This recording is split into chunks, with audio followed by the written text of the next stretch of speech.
Хууль бусаар олсон хөрөнгө гэж мэдсээр байж олж авсан, хуургасан, шилжүүлсэн, их усүрийг нь халахвчилсан, нуун далдалсан, өмчлөх, эзэмших, ашиглах эрхийг шилжүүлсэн, шинж чанар, хэлбэр, байршлыг өөрчилсөнийг мөнгө угаах гин.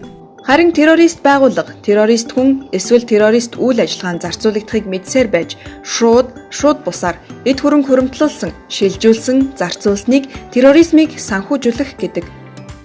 Банк, санхүү, үйл хөдлөх хөрөнгө хуулийн салбарт ажиллагсад с жигтэй гүйлгээг мэдээлэх үүрэгтэй.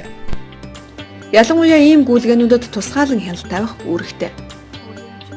Ер нь банк санхүүгийн үйл ажиллагаа эрхэлж байгаа хүмүүс харилцагчдаа таньж мэдэх үүрэг хүлээдэг.